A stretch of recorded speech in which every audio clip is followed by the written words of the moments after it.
everyone, my name is Michele Bachman. I'm running to be President of the United States in 2012. I want to thank you for your patience. I know it's been very warm today, and I appreciate all of you for being here and taking this time. And we'll have time for several questions, but I have a statement first that I would like to read for all of you.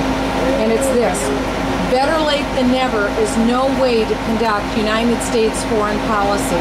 Finally, after weeks of violence by President Assad against his own people, President Obama has called for President Assad to step aside in Syria. This is yet one more instance of President Obama leading from behind on foreign policy.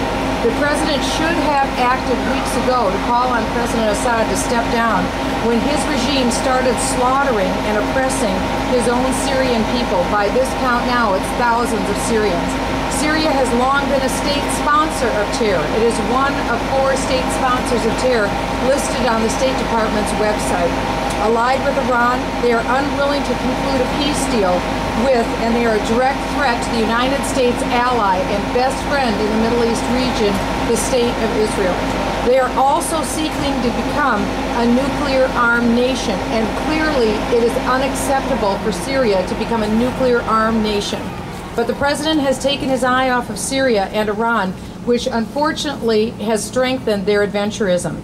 I strongly condemn Syrian President Assad's brutal use of force against his own people, and I urge President Assad to step down immediately. In addition to strong sanctions, and in addition to urging President Assad to step down, the president should expel the Syrian ambassador who is in the United States of America today. And the president should immediately withdraw the United States ambassador to Syria. President Obama placed our ambassador in Syria on a recess appointment against the objections of members of the United States Senate. I urge President Obama to lead against this brutal regime and to stand up for the Jewish state of Israel, our ally in the Middle East region, and against our enemies like Syria and Iran. Better late than never is no way to conduct United States foreign policy. So let me call on, is Rich Owens here?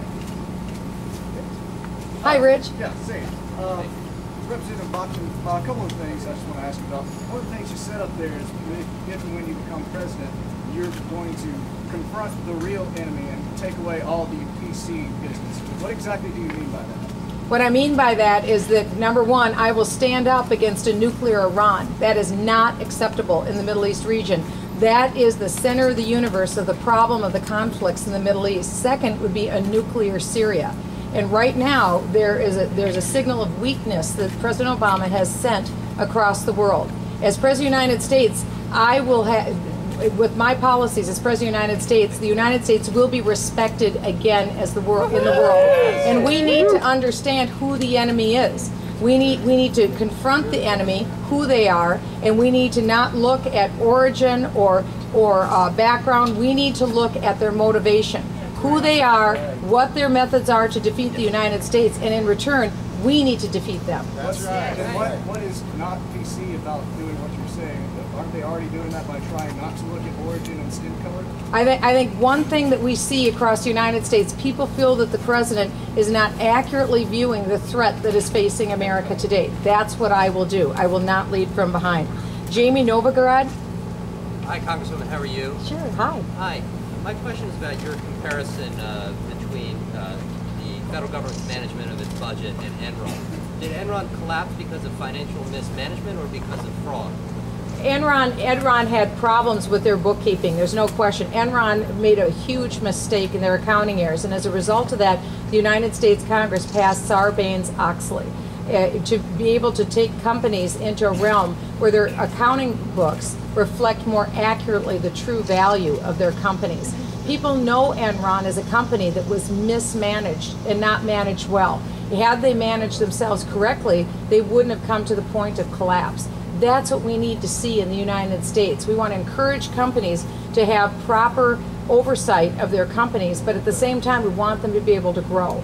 And as President of the United States, I will stand for strong growth for our companies in the United States. I want to thank all of you for coming out, for being here, and also for your patience. I know it was very warm today. Thank you. We'll be back many, many times to Columbia. Thank you. Thank you all.